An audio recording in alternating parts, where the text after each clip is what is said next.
Yes, sir. Well, we meet again. This time, it's kind of like the last time. The Jags are a better team, and the Houston Texans are hoping to get a victory to possibly stay in the playoff race, even if it's possible.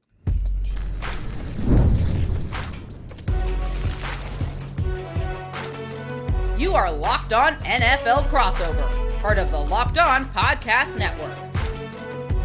Your team every day. Better Red Nation and Jacksonville, Locked On Jags, Locked On Texans. It's time to talk football on today's crossover episode. I'm John Hickman. That's Tony Wigg, the OG and the Young Buck, the mentee. We're talking football today, right? Yeah, that's what we're doing. That's what we're doing. And we got to talk about the two teams in the AFC South. A surprise season for Houston. They're stinking it up right now. Somewhat of a surprise season for the Jacksonville Jaguars. A really good team, all things considered. New head coach, new general manager. They put together a decent roster. So that's what we're going to talk about. The biggest storylines, the key matchups, and this game's prediction on Sunday, where Houston needs to win to keep any hopes alive, and for Jacksonville to keep their playoff hopes alive as well, as they are fighting for that last wild card victory. They got the tiebreaker over Kansas City. So we'll dive into that. Today's crossover episode is presented by Prize Picks. Download the Prize Picks app today and use code LOCKEDONNFL to get $50 in lineups after you play your first $5 lineup. Jags fans don't want to hear from me right now, Wig. They want to hear from you. And Texan fans need to know what's been happening, what's up with this team since we met in week 3. So just give us a little bit of update and some of the storylines surrounding Jacksonville right now. Yeah, a little banged up, mainly at wide receiver at the skill positions. They're getting some guys back this weekend. The last time you guys were here, Tyson Campbell was still a member of the team. He is no longer here. There was a trade. They traded him away. But the team was very opportunistic early with turnovers. They kind of picked back up a little bit against the Raiders at the right time in their last game. So that's a good thing. But the main thing is Trevor Lawrence is still giving you the Trevor Lawrence experience. It's a little bit up and down, but it's more up than down. And the biggest part of it is it's up at the right time. And I mean by that, I mean late in the game, it's up. So he's showing a lot of grit and a lot of determination. They're just finding ways to win. They're finding ways to win these football games that are close football games, and they're 5-3 with the Colts losing. They're only 2 games back from being in the lead in the division, and they have to play the Colts twice. So made a trade for Jacoby Myers to help the receiving core. I think that's a now and later move, especially if it works out and they can re-sign him to a contract. But all is well. All is well. Not so much in Houston. Playing with a backup quarterback. Look, I'm being honest with you. I'm not doing this just for clicks on here. I know what it's like when a team has a bad offensive line, and it is something that it is very, very difficult to overcome. And I don't envy y'all having to overcome that. The quarterback banged up now because of it. Yeah, it's been frustrating to watch. And I'll say this: when we look at the banged up offensive line, week 3. Josh Allen really took the rookie Ariante Ursery's lunch. Took him through there, up and through there. That's what they say, right? Take me through there. That's what he did. But since week 3, I mean, I think he's been an ascending player for the Houston Texans. Not a lot, right? But he's been one of those guys, and he's been somewhat everything as good as advertised. Now, where the issue has come from Houston, for Houston rather, guard center guard combo.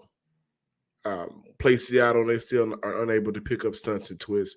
And then you just look at some of these better defensive lines that Houston has had to play. Andrews has had some terrible tape out there. Houston also, during that time span, has opted to rotate left guards. Why? I couldn't give you a logical reason, but that's what they've been doing outside of the offensive line, guys. And this is for Jags fan. I do want to say this. Where Houston is right now, it speaks directly towards offseason negligence. Thinking that it felt like Houston and general manager Nick Caserio rode with coaches over players. Not necessarily saying that he picked the coach over an existing player on the roster, but not going out and getting absolute dogs, absolute playmakers, absolute guards and centers that know how to protect the quarterback. If you look at who Houston brought in over the offseason, Laken Tomlinson, one of the worst graded and eyesight guards in the NFL the last couple of seasons. Jake Andrews, who I was a fan of, but he only had one start in his NFL season. This is who the Houston Texans look to help protect their quarterback, C.J. Stroud, along with bringing in a first-time play caller and Nick Caley. So with the newness surrounding Houston, it's been bad. Y'all see it. It's been god-awful. On the flip side, there's been some things, even with the ups and downs from the receiving core, there's been some things from Jacksonville that I think has absolutely played out in y'all favor. And number one has just been guys being able to get after the quarterback and win those games where traditionally the last couple of seasons maybe they would have lost. Yeah, well, pass rush is still an issue, and it's not because they don't have two good ends. It's mainly because they're not getting a lot of pressure in the middle. And then there's situational things like game flow issues and those type things. So when you watch the Jaguars, you really can't pinpoint one thing that when you say, why aren't they winning? You know, a lot of people like to say, well, it's Trevor. He's not as good at talk about his contract. Your contract ain't got nothing to do with how you play on Sunday. It doesn't. I mean, the bottom line is that's business stuff. It has nothing to do with it. And there are also people that if you criticize Trevor, think that you're actually blaming him for everything. We're not. Trevor Lawrence has more drop passes than any quarterback in the NFL since he's been in the league. I mean, and that's crazy. And even 24 drops on the year for James Gladstone addressed it. He said one of the reasons that we went and got Jacoby is because his superpower is catching the ball, and we have had a problem with doing that. That's just what it is. For the Jaguars, it's not about how good they can be on certain days. It's about how good they can be on certain days and how willing they are to also be bad sometimes on those days. So it's the variance. And Trevor Lawrence's play exemplifies a bigger picture, and that's what this team is. Self-inflicted wounds, getting behind the sticks and down the distance because of pre-snap penalties. There's a newness to it all. But the one thing that I can tell you is I think they have the bodies, they have the people to be competitive, even early in the playoffs. And then they have a coaching staff that the team and the players believe in. And I think that that's a very, very important thing because in the past, I don't think that was the case. And you probably wouldn't know that if you weren't here. But the whole body language and the culture, everything is really, really changing. And I think that's the difference between them winning close games and losing close games. And that's why they're 5-3 and not 3-5. Yeah, well, that's why Houston is 3-5 and not 5-3. I know it. That's why. I'm petty. That's probably why I said that the way I said it. So because this is a crossover, and you are my friend, but we're gonna get these jokes off. You know what I'm saying? We got to. Now, one thing, if I look at how the Houston Texans could possibly win this game, it's absolutely creating disruption for Trevor Lawrence. Because the numbers say if you get in his face, he's going to have a hard time being a productive quarterback. So when we come back, let's look at some of the key matchups. And again, just keep talking football because I know you got more jokes about the AFC South show to kick off this season. I was talking crazy. So I know the joke's going to come, but we got more Texans and Jags talk when we come back on the opposite side.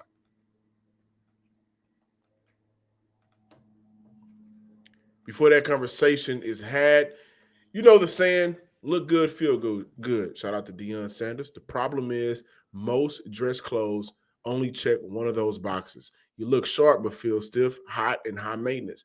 That's where Mizzen & Main comes in. Mizzen & Main makes classic menswear. I got the shirt on today, actually, with performance fabric, so it's effortless to look sharp and feel comfortable. They actually invented the performance fabric shirt over 10 years ago, and they perfected it ever since.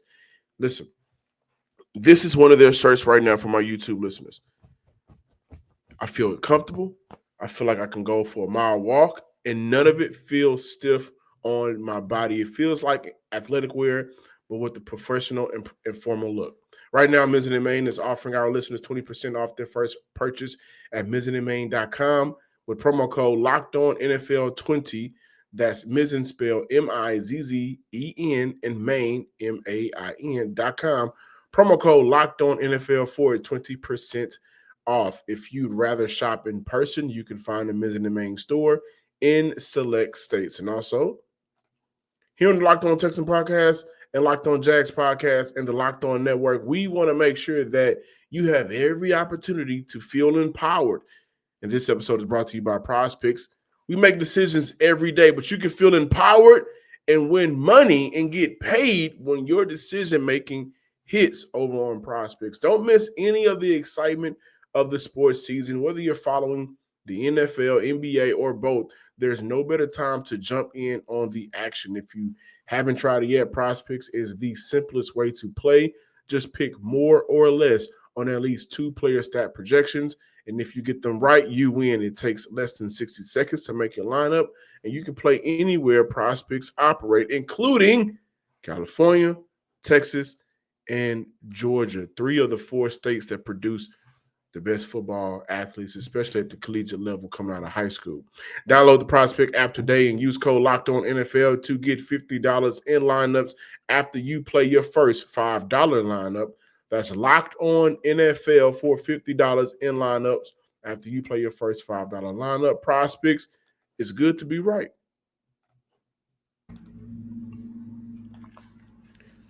Welcome back in, Jags and Texans listeners and viewers of the Locked On Texans and the Locked On Jags podcast, your teams every day. Wig, you are one of my good friends. We've been friends now for 7 years, 8 years. Yep. Feels like it's been a while, coming up on a decade. Been a minute. It's been a minute. This is the first time I'm probably gonna say this. I'm giving you the floor to say whatever you gotta say. Nah, man, we ain't got to beat up on each other because you know what? The second I do that, Davis, Cody would have. Oh, yeah, of course he will. Of course he would. Davis Mills. I don't want this to be another Jake Browning situation. The Jaguars lost to Jake Browning this year. The Jaguars lost to Jake Browning about 2 or 3 years ago too on Monday night when Joe Burrow was out.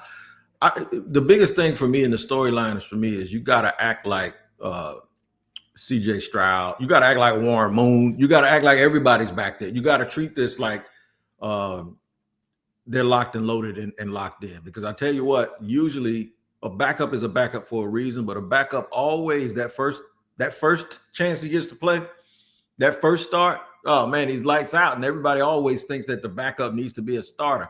I don't want that to be the case after this Sunday when people look at the Jaguars and Davis Mills go, well, maybe Davis Mills is the answer. No, we got to make sure that we treat him like he's a starter because this week he is, and they really have to lock in. And that's why I think the pass rush for us is going to be so important. You did mention the pass rush for you guys, and I'm going to tell you right now, one of the storylines for me is the Jaguars inherently want to get back to the run. I don't know if you saw the end of the Raiders game last week in overtime, but they ran the ball 8 out of 9 plays. They got it. They used up about 8 minutes of the clock, and they ran the ball and scored a touchdown in overtime. That's who they want to be. They want to play behind their offensive line, play behind their running game. And I know when you have a quarterback, especially one like we mentioned the contract that makes a lot of money, the first thing people say is, well, you got to turn him loose and let him be Superman. No, I think you have to insulate guys like that. Think about Tom Brady at the beginning of his career. I know he ended his career with more yards than anybody, but when they won those first 3 championships in that 6 championship dynasty, they were a running team. They were not a passing team. In fact, his best passing years in New England, they lost the Super Bowls to the Giants. So, don't even think that that's the way that this is supposed to go. The way that you combat the pass rush is to run the football and run the football successfully. So I really believe that the middle 3 of the Jaguars, when you talk guard, center, guard, that's going to have to be where they get it at, because they're going to have to run the ball on the interior of the defensive line, and even sometimes run at those ends just to keep them honest. I think that'll keep their pass rush back a little bit. Now, one thing that you mentioned, Davis Mills will be the starter this week. No C.J. Stroud, no Ka'imi Fairbairn, who right now is the Houston Texans' best red zone weapon. Just to let y'all know, Fairbairn is a kicker, and he's the Texans' best red zone weapon. Maybe no Jalen Pitre right now. 14 players on the injury report for the Houston Texans. Half of those players are starters, including Will Anderson, who's on the injury report as well. Starting right tackle, Titus Howard. You mentioned the Jags having to run the ball. Mm-hmm. And I mentioned coming into the break that, hey, listen, I think this D line and essentially the front seven for Houston is going to have to win them the game. On the season, Etienne is rushing for 5 yards per carry. That's amazing. 75 yards per game. That's very good. And then not to mention what he does in the passing game. What the Houston Texans have done this year defensively, and we don't highlight it enough, everything teams traditionally have done well throughout the year, the Texans defense have taken that away from them. Even when we look at the Sam Darnold Seattle Seahawks game, they scored about 28 points, but Sam Darnold also had 4 turnovers in that game, something that he wasn't doing throughout the year. And so when I go back to week 3's matchup, 3.5 yards per carry, only 56 yards on the ground. That's how Houston's defense is going to keep them in the game and win them the game. They're going to have to take away Etienne, as you mentioned. Run that ball, that's great. But Houston's defense throughout 10 weeks, they've taken away. And then also on the year, the last 3 games, y'all started out protecting Trevor Lawrence very well. Right. I think 6 sacks in the first 4 games. Yep. And then like 13 or 14 the last couple of weeks. The last 3 weeks, 17 sacks. Mm-hmm. And then under pressure this year, Trevor Lawrence, 3 interceptions, a 51.2 completion percentage. And on those, under pressure, he also holds on to the ball too long. This is also dealing with 24 drops on the year. It's going to be Will Anderson and Danielle Hunter that wins this game for him. It's going to be the rotational guys on the inside of D tackle that wins the game for them. And Houston's going to need a better performance from Henry To'oTo'o to be in spots where he needs to be, so Trevor Lawrence won't be able to dump the ball off quickly. He's been atrocious this year, one of the worst missed tackle rates in the NFL, which is not good. Mm-hmm. But overall, I look at this defense and how they've been able to carry them and keep them in games. This is another game on Sunday where even a minor breakdown in defense could cost this team the game. And if they lose the game, they're out of the playoffs altogether. But it's up to our defense here in Houston to get it done. And it's up to Davis Mills to play complimentary football. We're not asking Davis Mills to go be a superstar. We're not asking Davis Mills to go drop 300, but not turn the ball over and just be consistent on third down. Now, for Nick Caley in the offense, your game plan doesn't need to be centered around what you would do with C.J. Stroud. It needs to be centered around what you will do with Davis Mills. And that is, I think, a heavy dose of running the ball, like you mentioned for y'all, and not taking a bunch of deep shots. It's not going to be the game for Davis Mills. Maybe 1 or 2 to get Nico Collins involved, but overall, keeping the ball in front of the defense to limit any type of turnovers, I think, is the game plan for Houston on Sunday.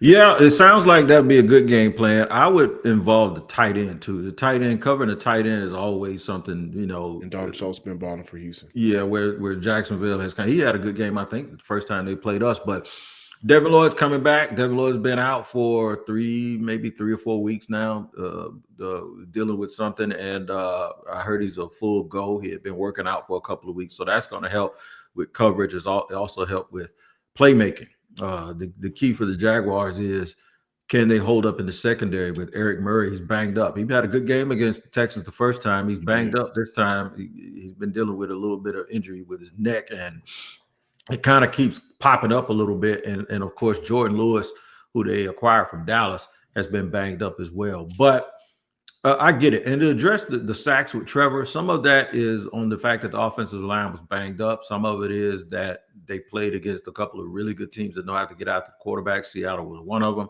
And Walker leaves a little bit to be desired at left tackle. But for the most part, it's also been the down and distance. It's been the penalties. They're one of the most penalized teams in the league, man. And if you get behind on the sticks, that moves you away from the running game, and it puts you in a position where you have to throw. Oh, we know about it. And once you have to throw and everybody knows it, then everybody starts to pin their ears back. But I got a feeling we'll be all right this weekend. I'll give you my prediction in segment 3. Let's get to that prediction when we come back. Man, I think I'm gonna say my thoughts on what I think is gonna happen. Houston's just not a good team right now, man. I agree. Let's close out the game with the show. Excuse me, with the predictions.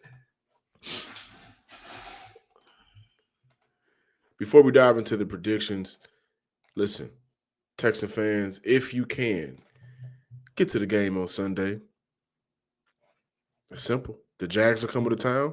Houston will need the energy. They are a better team at home, and they need y'all in the stadium. And if you have not got a chance to get your ticket, you can do so now on Game Time. With the NFL season here, also NBA action is kicking off as well. There's nothing better than being in the stadium surrounded by fans cheering on your team. But let's be honest, getting tickets can be a hassle between queues, login screens, and also prices jumping at checkout. I understand it can be frustrating. That's why I use the Game Time app. Give the advantage back to the fans. Game Time is fast, easy, and backed by the Game Time guarantee. You'll always get 100% authentic tickets delivered on time at the best price. Plus, all fees are included. So the price you pay is the price you see, and this price you see is the price that comes out your checking account. Download the Game Time app, create an account, and use code LOCKEDONNFL for $20 off your first purchase. Terms and conditions apply. Again, that's promo code LOCKEDON, LOCKEDON, NFL for $20 off. Swipe, tap, ticket, go. Download Game Time today. Closing out today's episode, it's all about the game predictions. Sunday is a must. Every game for Houston is a must win moving forward for the Texans. But I also think it's fair to say every game for the Jags is a must win to keep their playoff hopes alive. A lot of Texan fans discredit what the Jags have done this year. I'm not going to be that guy simply because what I thought the Jags were going to be and where they are now, I got to give credit where credit is due. Liam Cohen is doing everything he can to put that offense together. Some of the moves that's been made to create a good roster by that first-time general manager, I think is respectable in his first year. Wig, I'm sorry, man. Y'all a good team. Y'all a good ball club, man. And on Sunday, I think when I look at what Houston struggles with, they struggle with better teams. They have not beat a team that wasn't injury-riddled in San Fran, injury-riddled Baltimore, no Lamar Jackson. That defense is banged up, right? And then Tennessee is just Tennessee. Right. We get that. And we will talk to the madman, Tyler Rowland, when we get a chance to talk to him again. But overall, the Jags are a better team. I don't see the Houston Texans winning this game on Sunday, especially without their franchise quarterback, C.J. Stroud. I think this is a game that can probably get away from them early, and they won't have a chance in it. 24-13. Davis Mills just maybe with a week of practice as a starter, he plays better. But overall, they're asking a lot of the offense without Stroud, and they're going to continue to ask a lot of the defense. And time again, the offense just lets them down. Yeah, I think it's going to be a little closer. I wouldn't be surprised if it came down to the last couple of possessions. But it'll probably be a game that the Jaguars kind of dominate, like a lot of their games. And you go, why is it so close? It feels like they're up 34-10, and it's like 23-16. What's going on? Because that's just who they are, and that's how it is. And this is the NFL, bro. I've seen the Packers lose games that I didn't think they were supposed to. They lost to Carolina and they lost to Cleveland. Think about it. A win is a win in the NFL. So I'm to the point now where I don't care about margin of victory. I'm on the bandwagon of just a win is a win, and then turn it into the coach speak guy that says, look, a win is a win. We got the victory. Got a lot of stuff to clean up. You know, I love that one. Got a lot of stuff to clean up, but we're heading in the right direction. We're heading in the right direction. You know what I'm saying? But we got to clean some stuff up. Yeah, that's all right. We be 6-3 and be dirty. I'd rather be 6-3 and be dirty than be 3-6 and clean. So my thing is, we can look dirty and the game can be tight and the game can be close. And I think it's going to be because outside of 26-10 win early in the year against Carolina, that was a weird game because it was like a stoppage because of weather for like an hour or so. All of the Jaguars games have been close, with the exception of the blowout loss that they had to the Rams in London. All of them have been very, very close. I don't think this is going to be any different. I think it'll be close as well. But at the end of the day, I do believe the Jaguars are going to win because this is a team that is learning how to beat opponents that you're supposed to win. And as much as we joke about needing to clean things up, the difference is the object is to win and to move on, survive and advance, move on. Last week was more of a must win because at the start of Sunday, you didn't want to be a team like Jacksonville to lose to a team that you should beat. I'd rather win against a team that you should beat and it be ugly than to lose to a team that you should beat. And then we didn't know if the Colts were going to beat the Steelers or not and be 8-1 and be 3 games out. Because that didn't happen and because Houston lost, this isn't so much of a must win as it is. You know what? It'd be nice to go ahead and win this one to sweep Houston. And now you probably, like you say, the Titans are the Titans. They have 4 division games left. They haven't played Tennessee and they haven't played the Colts. It's possible that they could go 6-0. And I think in the beginning of the season when we did our prediction show, I said they'd go 5-1 in the division and they win it. So the thing is we have to look at what's in front of them. And what's in front of them is they're a team that hopefully not only have they won these games, but they've kind of learned how to win these close games. And you know, they say fake it till you make it. Well, winning games ain't faking it. That's actually winning games. So that is the key. And I think the Jaguars are going to do it this week. I anticipate a close game, but I also think that one of the things that I thought was an advantage that was a detriment, but showed back up last week is Cam Little. Cam Little can kick that thing from Katie, bro. 70 yards. Yeah, and he made a 70-yarder in the preseason. He broke the record with a 68-yarder. That would have been good for 78, by the way. That advantage that they have now when they get across midfield or close to it, that they can run him out there and get points. I think the fact that he's broken that slump is tremendous. And that's going to be the key for them moving down the stretch because now – that turns back into something that the defense has to watch, and they can't back off and just assume we're going to give them this underneath stuff. No, you can't give them the underneath stuff because they get to midfield, that kick and kick it. So the Jaguars are slowly getting healthy, and no Travis Hunter also that hurts a little bit because he had really come on offensively.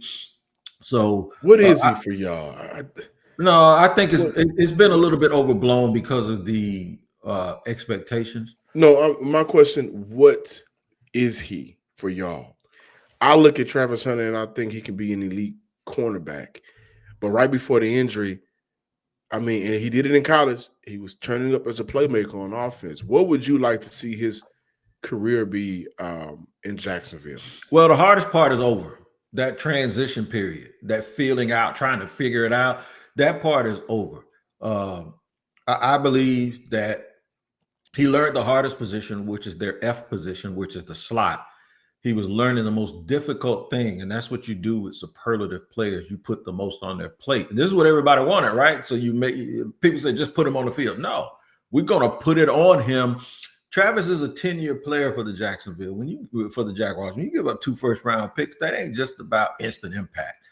That's about doing the right thing, even if it doesn't look right to a whole bunch of people. And nobody knew what the right thing was, and they admitted they didn't know what it was going to look like, how it was going to play out. They've taken a lot of criticism, but everybody who's criticized them doesn't understand that if they were in the same position, it would probably look the same way. He is a good cornerback. I think he could roll out of bed and be an all-pro corner.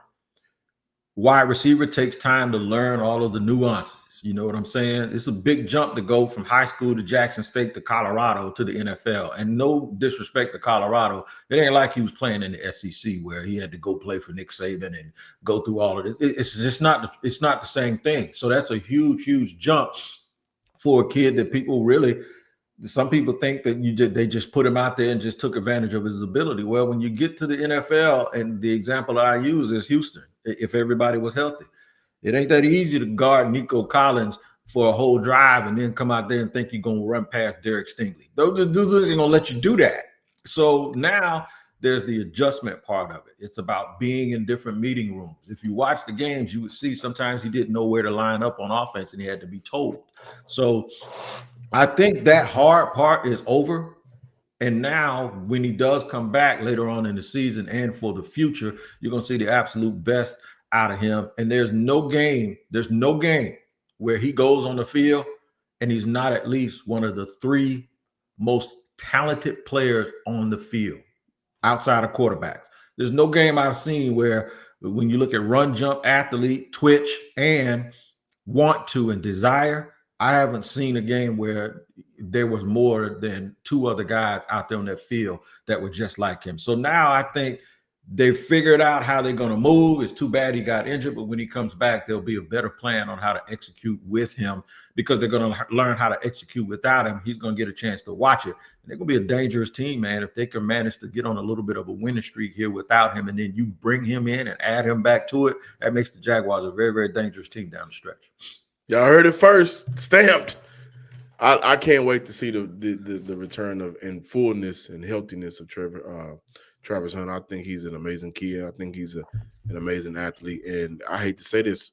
Well, I don't hate to say this, but him being for his hometown, playing for his hometown, and what he could potentially be, I think it's just great for football, great for the brand. Yeah, he ain't from Jacksonville. He's from Florida. But from Florida. Yeah, I got you. Yeah, he's from down in the, I think from near the Broward County area. But still, he's still one of us. He's still a Florida boy. You know, Duval, man. Florida boys do it different. My man, Lil Duval in Houston hosting the day party too. And he's gonna be at the game. Yeah, he'll be there Saturday. Okay. So watch out for him. Y'all take care of my people up there, man. You know, I got 2 daughters. I got one in Galleria and one in River Oaks up there doing their thing in Houston. Shout out to my baby. So they've been living there for a few years now. Yep. Shout out to the Wiggs. See, that's you know what? That's why we family, man. That's right. Outside of this football talk, man. Thank y'all for watching today's podcast, listening to today's podcast. I'm John Hickman. That's Tony Wiggins. Make sure that you follow us on our respective podcasts, Locked on Jags, Locked on Texans. And we got a game on Sunday that could either be ugly or tight, but either way, it's going to be an AFC South division game where both teams need to win to keep their playoff hopes alive. Until next time, ladies and gents, peace.